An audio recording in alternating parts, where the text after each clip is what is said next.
Bonjour tout le monde. Récap technique plutôt pédagogique.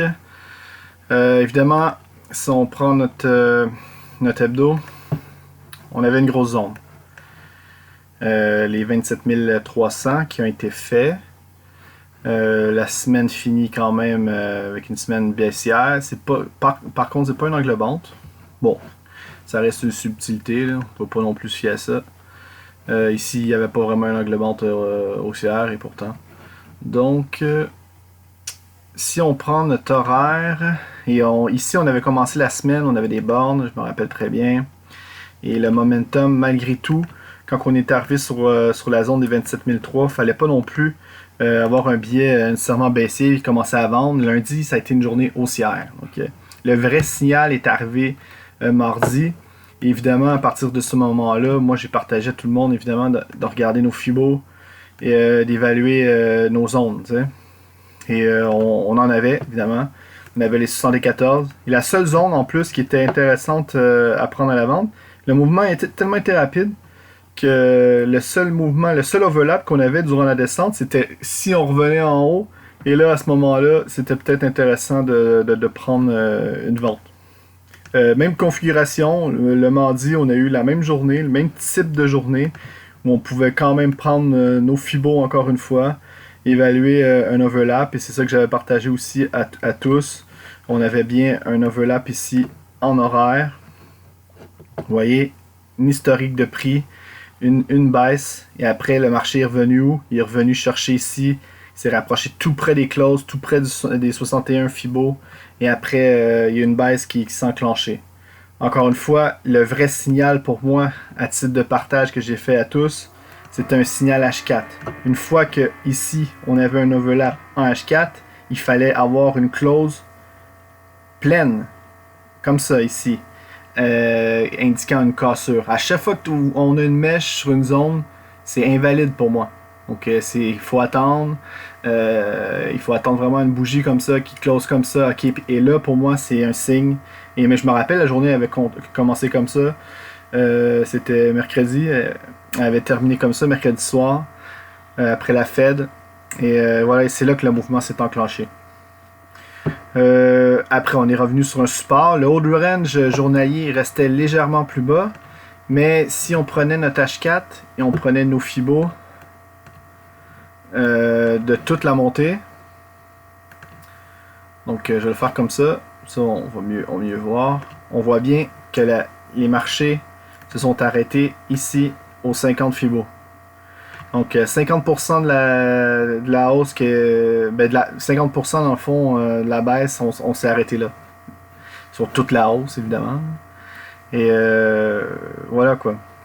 Et à titre de planification, non, avant de faire la planification, on va regarder quand même la journée ici, elle était quand même intéressante. Moi, je me pose toujours des questions quand les marchés commencent. Ici, c'était les marchés ont commencé dans cette dynamique ici. On avait deux bornes. On avait la borne basse ici. Et on était en plus le marché montait de palier en palier. Donc, il y avait une dynamique haussière quand on avait commencé. Et c'était pour ça, moi, que pour les premières minutes de cotation, j'ai acheté l'overlap. J'ai acheté même ici, juste légèrement bas. Vous voyez ici la petite bougie baissière. Mais le marché a été la chercher rapidement. Et j'ai eu un petit signal en centik. Et là, c'est parti. Voilà. Et qu'est-ce qui m'avait fait aussi vendre? Mais là, moi, quand on s'est rapproché des 26 000 sur le cash, c'est là que j'ai noté encore une notion en scalp. Et je ne reviendrai pas sur ma technique de scalp. Mais vous voyez ici, on a eu un double top.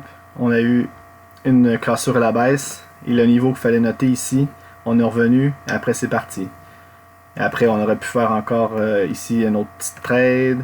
Ici, il n'y a pas eu de pullback, mais il y en avait peut-être eu ailleurs. Ici, invalidation ici. Voilà. Le marché est venu chercher ici. Mais bref, c'est pas ça l'important. C'est surtout prendre attention dans les premières minutes, surtout quand on pense peut-être qu'il y a un possible reverse. C'est là qu'il faut vérifier si on peut prendre un reverse, mais il faut avoir des confirmations. Il ne faut pas le faire à l'aveugle. comme certains, je nomme pas de nom. En tout cas, vous les connaissez. Ce que je voulais dire aussi, quand on se pose des questions sur les marchés boursiers, et c'est là qu'il faut parler d'adaptation, c'est est-ce que le marché part à la hausse? Hein? Il y avait des collègues avec moi, les autres ils pensaient que ça partait. Hein? Évidemment, hein, le marché était haussier, mais du coup, quand vous voyez un double top en M15, vous voyez une intégration comme ça, et que la première heure de cotation est faite, c'est pour ça que pour moi la première heure est importante. Du coup, quand on voit ça, mais je me dis que le marché il m'envoie un message et moi j'ai pas le choix, il faut que je m'adapte. Donc faut pas que je commence à acheter la baisse, acheter ici, acheter ici, acheter ici, acheter ici pour me dire mais non, c'est supposé poursuivre. Pour le moment, ce que j'ai fait moi, mais j'ai partagé ma planification ici et on pouvait très bien prendre nos fibos comme ceci, nos fibos de la baisse. On avait très bien ici les 50% qui s'est rapproché, ça a réagi. Et on avait en plus les 61% des fibos. Et là, on a eu un vrai reverse, puis on a même été chercher le double appui. C'est pour ça que je mentionnais aussi que c'était important d'acheter ici. En plus, on avait un double appui. Quand on parle de transactions qui ont un bon risque ratio, c'est celle-ci. Hein. C'est un double appui qui, au préalable, avait eu un signal fort. T'sais. Donc, encore une fois, c'était pour préserver les 50%. Et si quelqu'un achetait ici, il pouvait garder en swing. Voilà quoi. Ma vente, je peux pas la garder, celle-ci. Je l'ai fermée. Donc, voilà quoi. C'est l'achat que j'ai gardé pour aujourd'hui. Évidemment, j'ai gardé mes ventes un peu plus tard. Ceux que j'ai fait cette semaine. Et à titre de planification pour plus tard, évidemment, il faut prendre tout notre mouvement et vérifier. Ça n'a pas encore été fait, mais il va peut-être avoir des réactions et se méfier sur les 38 Fibo ici et les 50%. Du moment où on commence à aller plus haut, c'est là qu'il faut s'interroger et s'adapter, quoi. On peut même acheter avant. Là, on a des bornes. Ici, vous voyez ici, on a une borne ici, on a des clauses. Si le marché commence à aller plus haut, peut-être qu'à court terme, on va peut-être pouvoir préserver ici si le marché commence à aller encore plus haut. Ça pourrait être une astuce. Là, et quand on parle d'adaptation, c'est là. Donc, planifier, ça sert à rien. Parce que si tu planifies, je sais pas moi, qu'on vient ici, que tu achètes, c'est dur parce que il faut vraiment que le marché nous envoie un message. Là, vous comprenez ce que je veux dire? On se pose la question. Est-ce que le marché il a fini de baisser ou non? Du moment où on a une clause en H4 ici, mais c'est sûr que pour le début de la semaine, si tu commences à vendre et on commence à monter, en H4, il n'y a pas grand chose qui va retenir. En H4, on est tellement descendu vite que la grosse zone pour moi, évidemment, ça reste la zone la plus élevée. Et c'est ici, quoi. On voit bien que si on retourne ici, là, il va falloir prendre des bénéfices. Et même là, c'est encore plus haut que le 74%. Donc, je sais pas si on va y aller, mais évidemment, en horaire, il y a des steps. Mais quand le marché commence à aller à la hausse, il va faire des paliers. Donc, ça va être à s'adapter, quoi. Il faut absolument s'adapter. Si on ne s'adapte pas, on est mort, là, sérieusement. Donc moi, évidemment, je le rappelle à tous, quotidiennement. Bon, mais c'est à suivre. Hein. On va falloir que le marché nous réponde à cette question-là. Est-ce qu'il va percer à la hausse ce niveau-ci? Ou est-ce qu'il va percer à la baisse le support des 50% Fibo? Donc, on va avoir notre réponse la semaine prochaine.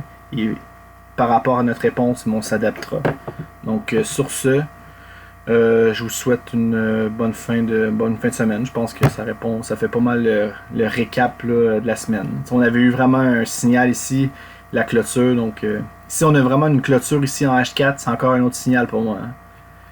Donc, attachez, comme on dit, nous autres en québécois, on dit attachez votre truc. Donc, si on commence à avoir une clôture ici, baissière, là, mais possibilité peut-être d'aller chercher le bas de range ici en bas.